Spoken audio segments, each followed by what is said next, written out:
masculinity, once again, this idea of being a man is a made-up concept. It's a made-up concept because men can sense that they don't have the same kind of power as women. They don't have the power of a life giver, a gatekeeper, a birth giver, but they want to, nay, they need to feel important. They need to feel like they're leaving their mark on the world in some way. And instead of actually, like, again, investing in that, investing in themselves, doing something, learning something, contributing to society, they will just pick a woman and ruin her life. And that will be the mark that they leave on the world. That will be their conquest. That will be their source of power. That will be their source of manliness, is being able to capture, conquer, overpower, and control a woman.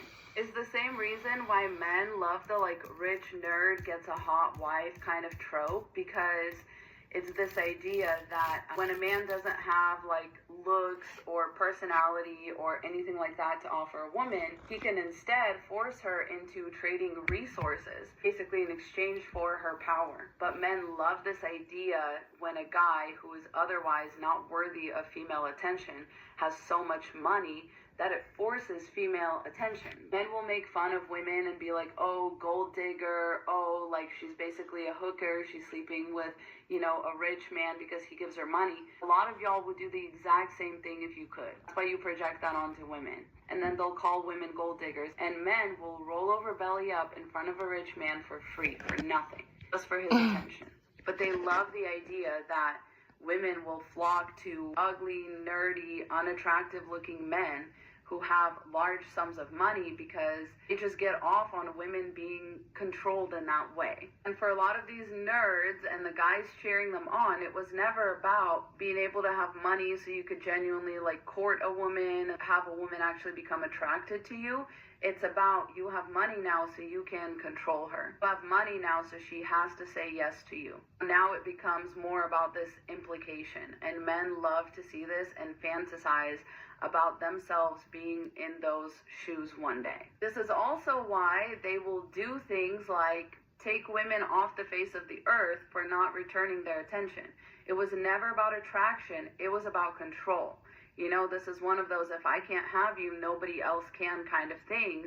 And it is ultimately and insidiously, it's all about control, it's all about power, it's all about conquest. Because men don't see us as human beings. That's what's at the core of all this.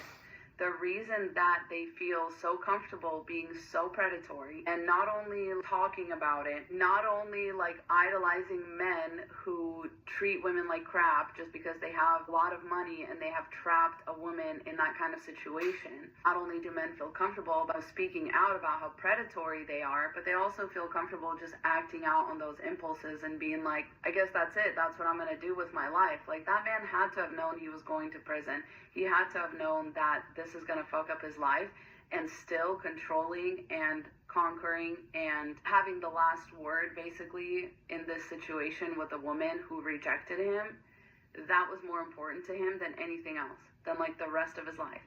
Because at least now he'll be viewed as a man. At least now he'll always know that that bitch that said no to him, that bitch that rejected him, she got hers.